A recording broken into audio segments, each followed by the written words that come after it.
What's up, Duke fans, and welcome to another episode of the Duke Blue Central podcast.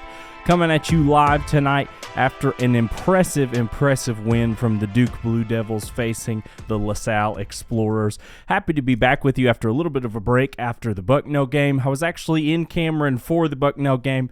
Didn't have time to record a podcast until this game was approaching. Figured I'd just make it up in this one big podcast covering my post-game thoughts after the LaSalle game. Great performance from Duke at Bucknell, by the way. I don't want to linger on that game for too long. Jared McCain with a great performance. I thought he really needed to see the ball go through the hoop like he did in that game. I think he finished with 17. I think Mark Mitchell ended up leading us in scoring with an incredible game for him. I believe a career high. Thought he was, at times, Duke best players on the court last game against Bucknell. But let's move on from that. That game is old news. We're talking about Duke versus LaSalle tonight. Also, give me another. I don't think I've ever heard a college team's mascot being the Explorers. I was trying to think. Somebody let me know if any other college has that nickname, the LaSalle Explorers. Very interesting name. But regardless, LaSalle is probably going to be the best team that Duke played in this kind of Blue Devil challenge they put together, featuring Bucknell, LaSalle, and I believe Southern Indiana is our next game. LaSalle, I think, is pretty head and shoulders above those other two teams. They're an old team, a really small team, a team that doesn't play a lot of guys. I believe they said on the broadcast and through some of my research that coming into this game, LaSalle had only played 8 players on the whole year. They were 4-0 coming into this game with only playing 8 guys, so not a team with a particularly deep bench or anything, but they're a team that plays small, loves to run, and loves to shoot the three. So I thought this was going to be a really interesting test of Duke's defense, seeing how we defended a team like this, a team with not as much dominating size, but a team that loves to get out and transition and shoot, and I thought Duke's defense passed that test with flying colors today. LaSalle was really not able to get anything going to compete with the offense on the other side of the ball from the Blue Devils, especially in that second half where the Blue Devils were just on fire basically from the jump. But let's break down this game. From the first half, I'm really not surprised LaSalle stuck around as long as they did. I think it was, I can't remember the minute mark, but it was a 3-point game. I think with less than 10 to go in the first half. It might have even been closer than that. Didn't feel like a game Duke was ever going to surrender. Just felt like a case of one of those pesky teams hitting tough shots, making threes. In the first half, they got to the line several more times than Duke did, and that kind of helped them stay in this. But it just never felt out of control, to me anyway, in the first half from Duke. It felt like, you know, we'd go up by 10 and step off the gas a little bit and let them catch up, which isn't something great. But I never once thought Duke was in danger of even being down or, you know, heading into halftime with a small lead. I think we were up 10 at the half, and that even felt like we should be up by more. But a big part of that first half was Kyle Filipowski getting into early foul trouble. He picked up a couple of early fouls that were not really necessary. Now, I'm not too upset at it this game. You know, this is a game where I would say Flip can take a rest for a large portion of it, just with kind of the injury scare he had at Bucknell, which, by the way, happened right in front of our seats. I mean, we were sitting in Upper Cameron right above the crazies in the student section. Flip tweaked his ankle right in front of us, got a front row seat to that, which is not something I was looking forward to. Was very concerned he wasn't going to come back out of the locker room in the second half.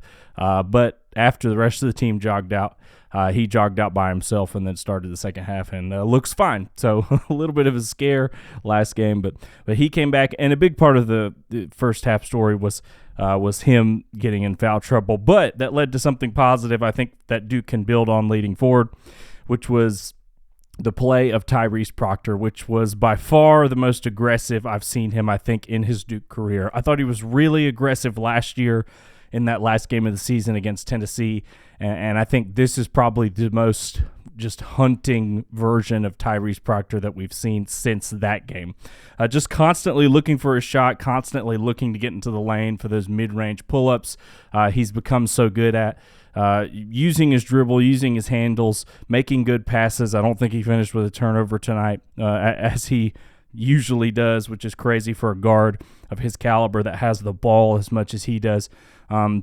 Was good from three, made several threes, made one off an offensive rebound, which you love to see. But just, man, best game we've seen from Tyrese Proctor so far this year. And I think this is a performance for him that if you're John Shire, you could tell him in the locker room, hey, let's see some more of that from you, especially in times where Flip is off the court like he was for a majority of the first half.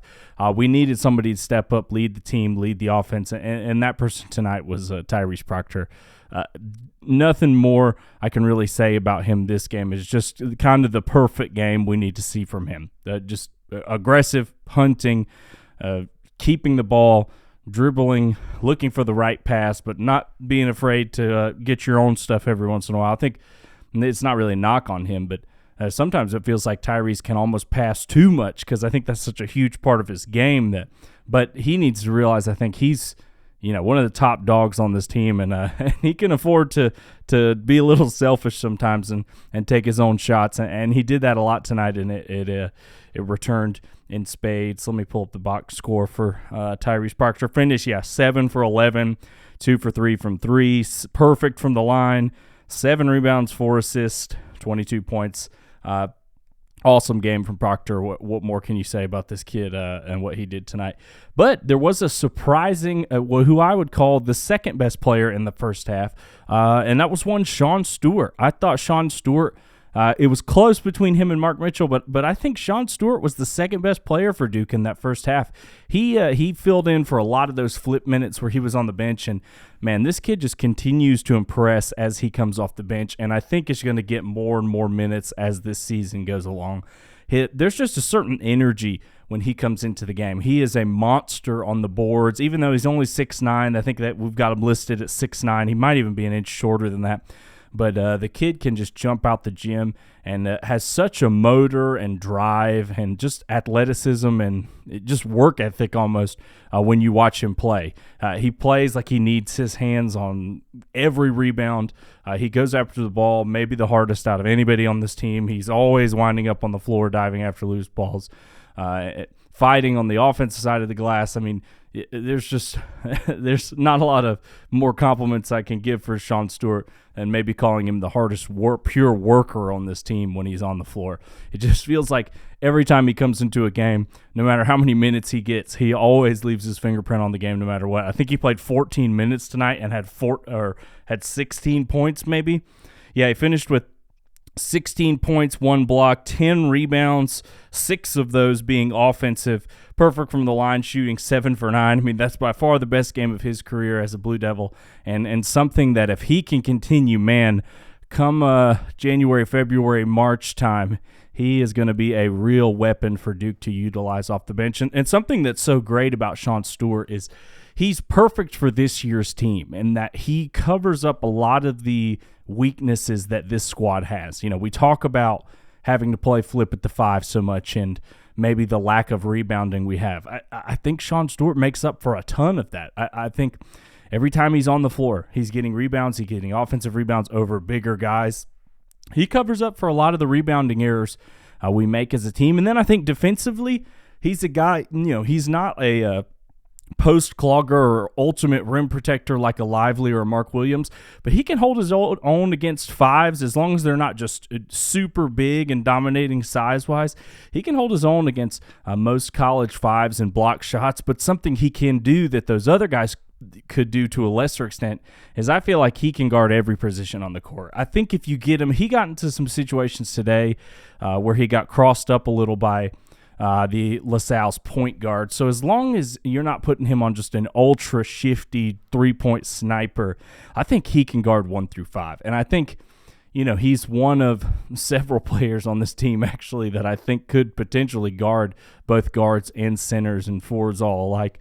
But just a weapon John Shire can use off the bench for this year's team, especially as he continues to improve. And this is, we got to keep in mind too, we're watching Sean Stewart right now put up, 16 points, and essentially all the points he's getting are putbacks or right by the basket dunks and layups and things like that, and some free throws. We're not seeing any type of real post game or a mid-range jumper or even driving from the outside of the lane.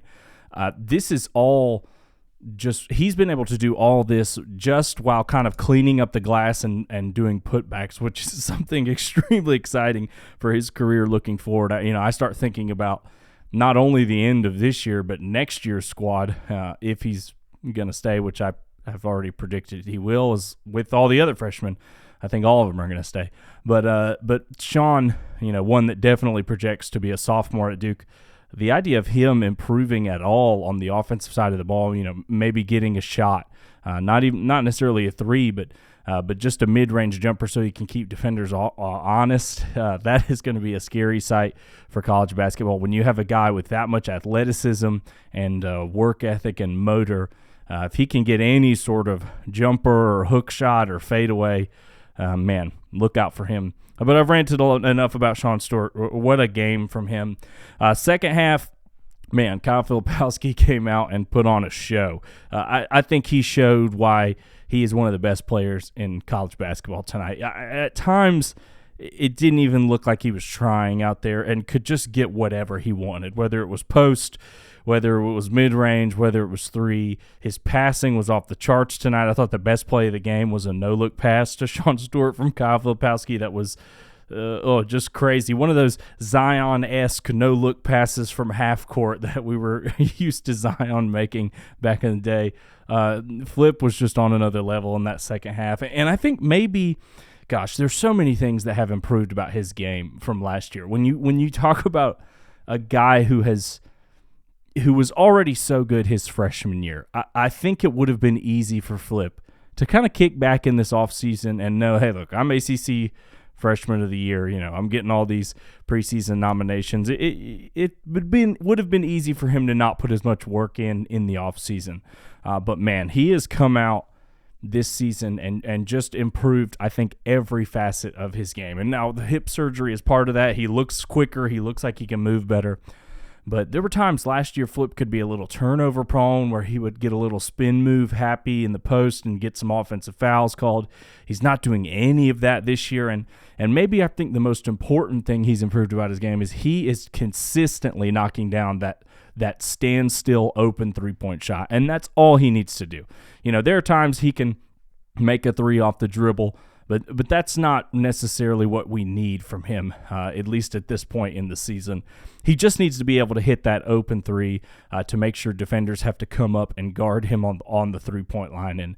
And boy, when you get an opposing five, or really anybody guarding Flip at the five or Flip at the three-point line, it is a recipe for disaster for the other team because he can do so many things out there that opposing big men are just not used to seeing from a guy of his size. We talk about driving to the lane, spin moves, tough finishes through contact. It is a recipe for disaster when you go out there to guard him by the three-point line, so much so that I think the best defensive teams might recognize this and just live with him shooting that three, even if he's knocking it down. I just think too many question marks pop up when you have to send your center out to guard him at the three-point line. There are so many things that can happen, and none of them are good for your defense. I think teams are going to continue to sag off him from that three-point line almost no matter what clip he hits, which is something he knows and I think should use to his advantage.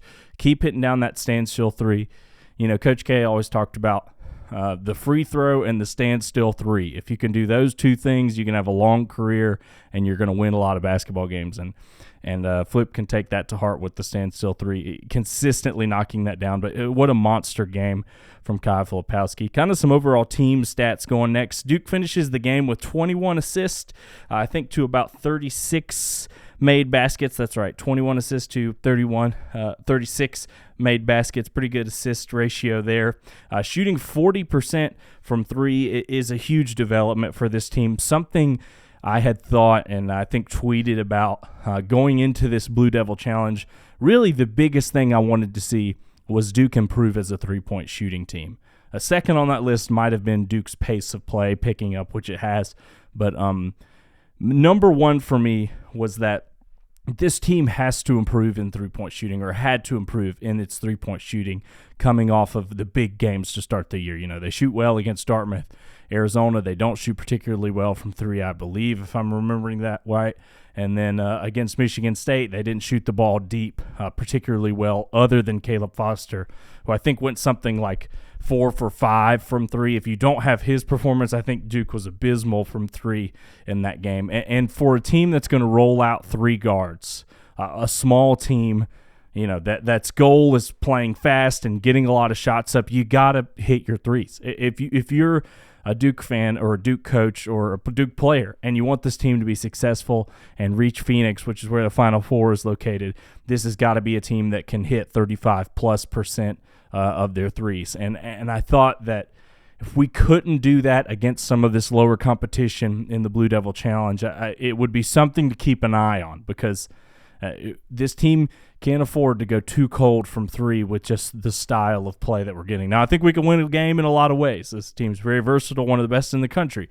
But the strength, the best that this Duke team is going to be is when we're hitting, 35 to 40% of our threes and playing quick and shutting down teams on defense. And I thought we've done that so far in this challenge. I think we even shot the ball better from three against Bucknell. I can't remember off the top of my head, but lights out from three that game, and it continues with 40% from this game. Not outstanding. TJ Power coming off the bench and getting 9 points in garbage time on 3 for 4 shooting from three. So that maybe pads the numbers a little bit, but I thought, the shots Duke took, the guys who needed to hit them. I think Jared McCain hit 1 3, 1 for 3, or let me look here. Jared McCain goes 2 for 4 actually from 50%. You'll take that from him. Proctor goes 2 for 3. You'll take it from him. Flip hits 2 open ones, 2 for 3. And then TJ Power hits 3 for 4. A couple Roach, Mitchell, and Foster finished the game without a 3. Those are the guys who dragged down the percentage. Foster and Roach were kind of abnormally cold tonight from 3 anyway. Roach has had a few low-scoring games. He only had 4 points tonight on 8 shots. I'm not particularly worried about Jeremy Roach, especially because we know, I think, he can turn it up and turn it down when it matters. I think he knows that these games are almost like extended practices where you're just figuring more stuff out, and I don't think he's too worried about getting his own against this kind of opponent. I'm not too worried about him, but I guess something to keep an eye on as this team continues to gel.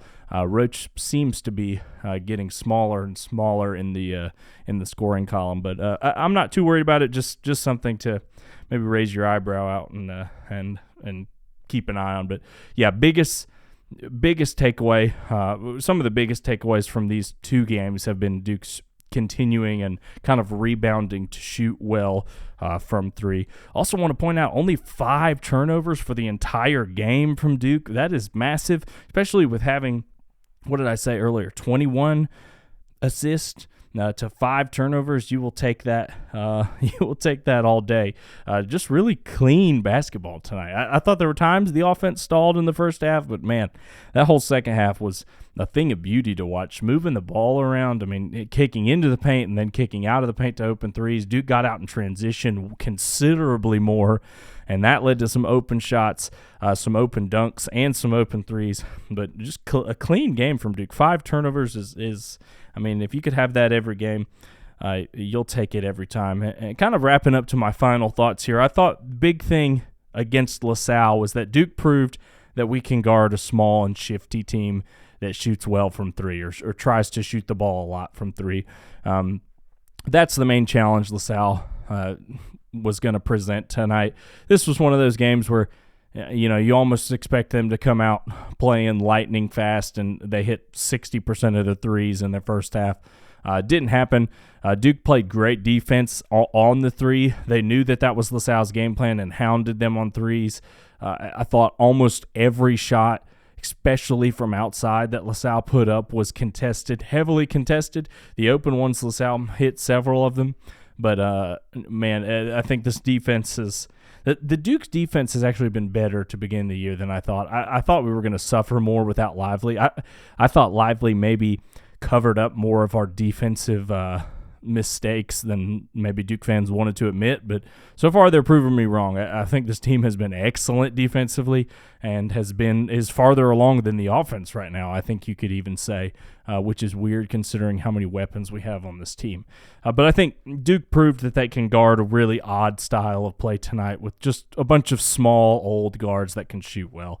And I'll leave you with this last thought. And I think this is one that's going to be a thing for the entire season, I think, but especially in the beginning of the year. Duke is just such a difficult team to prepare for this season. If you're an opposing coach, other than stopping Flip, which I think is every opposing coach's number one game plan, is to try to, whether it's leave him open at the three-point line and just let him live and die by Flip's threes or try to get him in foul trouble. I think stopping Filipowski is every opposing coach's strategy when playing Duke. But other than that, this team is just so hard to prepare for. I mean, we were talking a few games ago against Michigan State, Champions Classic, huge stage. Caleb Foster, I think, shoots 5 for 6 or 4 for 5 from 3 or whatever. I think he makes 5 threes, scores 18 points, and looked like maybe Duke's best player in the second half of that game and put the team on his back and just was unstoppable on the offensive side of the ball. And today, he finishes with 7 points, 1 free throw in there, doesn't make a 3. Now, I'm not saying Foster had, he wouldn't tell you he had his best game, but he didn't play the worst. I think it was more of an opportunity thing for him, and he just didn't make some shots, which is all fine. But when you're an opposing coach, who else do you try and stop on this team after Flip? I mean, even if you want to say Proctor.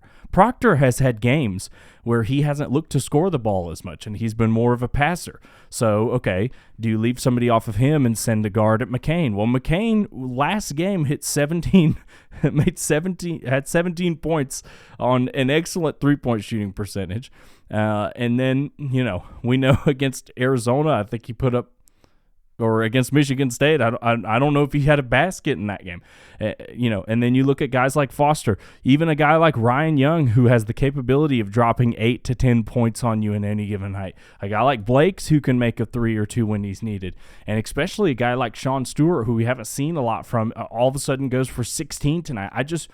As you're planning a defense for this team, it's so hard to predict who is going to go off from night to night. And I actually think it's a blessing and a curse for this Duke team. I think it's a curse because you don't have those 3 guys that you're like, okay, these guys are going to get me 15 tonight no matter what. Other than Flip, I think, you don't have 3 or 4 guys that you're like, okay, if all else fails, I know these guys are going to get me 10 to 15 to 15 to 20 points tonight. I know all of them can do it.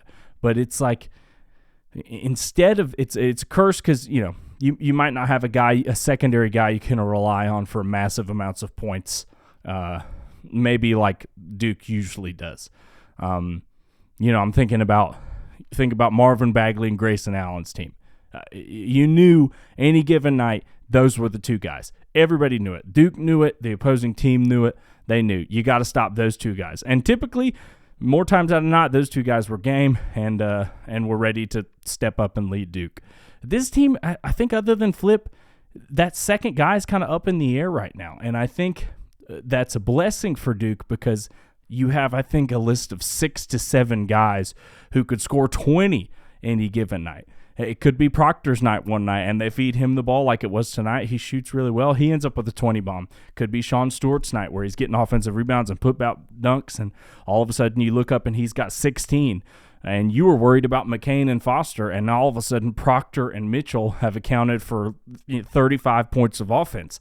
That is just what a nightmare scenario for opposing coaches to have to worry about how many guys can put up 20 in any given night for this Duke team. I just think, it could be bad for Duke in some games where maybe none of the guys show up other than Flip. That's probably the biggest worry, is that you got a random off night in the tournament where maybe nobody shows up except Flip and nobody's hitting their shots.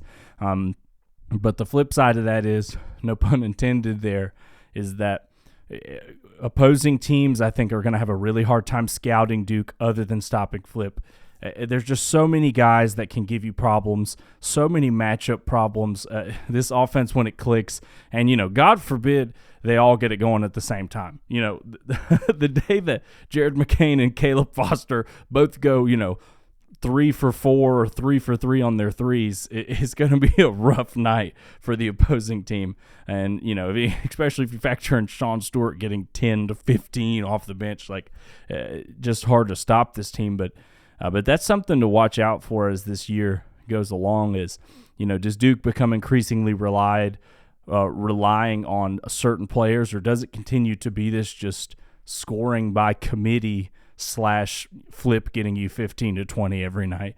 I like the scoring by committee. I enjoy that, when I watch a Duke game, it's like, who's gonna explode tonight other than Flip? Who's going to be the one to be that second man up? It's already been Mark Mitchell. It's been Jared McCain. It's been Tyrese Proctor. It's been Caleb Foster. And even to some extent in that Michigan State game, it was Ryan Young. I can't imagine trying to draw up a scheme to stop this Duke team. But that's all good stuff because we're Blue Devil fans here, and we're rooting for Duke to win every game. It's been great coming back at you again. Sorry again for not coming at you at the Bucknell game. Hope you guys are enjoying these post-game coverages. This is the plan moving forward for the season. I'm trying to record an episode directly after each and every game so I can get in your feeds quick, so you got something to listen to night of if you want, even though it's sometimes can get pretty late releasing these. Hope you guys are enjoying it. If you want to help the show, you can rate us on Apple Podcasts, Spotify, wherever you're listening. Share it with a Duke fan that you like, and you can follow me over on Twitter at Duke Blue Central. It's been great. Hope you'll be back with me soon. Go Blue Devils.